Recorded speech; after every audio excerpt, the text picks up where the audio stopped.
ভর্তি হয়েছিলাম। রোল 1 বলে হাতের লেখা। জন্ম থেকে তার দুটি হাত ও দুটি পা নেই, তবুও তার অদম্য ইচ্ছাশক্তি তাকে দমিয়ে রাখতে পারেনি। চালিয়ে যাচ্ছেন লেখাপড়া, পেয়েছেন জাতীয় পুরস্কার। আপু, আপনি এখন কিসে পড়ছেন? আমি এবার এসএসসি পরীক্ষা দেব। লিখতে কি কষ্ট হয় না, যে হাতের যে এটা? এখন কষ্ট হয় না, লিখতে লিখতে একটা অভ্যাস হয়ে গেছে। আপনার রোল কত ক্লাসে? রোল 1। আপনার 1 রোল?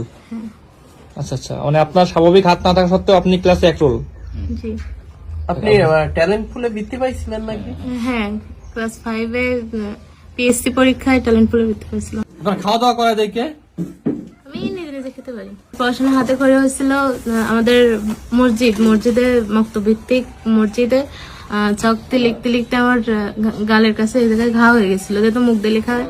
লেখাপড়ার পাশাপাশি আমি ছবি আঁকতে পারি, তারপরে গান গাইতে পারি, কবিতা আবৃত্তি করতে পারি। ধন ধান্য পুষ্পে ভরা। লিথুনদের আমার মেয়েও জন্ম থেকেই আছে 2 হাত 2 পা নাই। প্রথম শ্রেণী থেকে পঞ্চম শ্রেণী পর্যন্ত school first, roll number 1। PSC তে গোল্ডেন পিলার সহ ট্যালেন্ট পুলি বৃত্তি, তারপরে 6 to 10 পর্যন্ত ক্লাস ফার্স্ট এবং স্কুল ফার্স্ট। শেখ হাসিনা রাসেল পদক তার দিয়েছিল এবং 5 লক্ষ টাকা দিয়েছিল।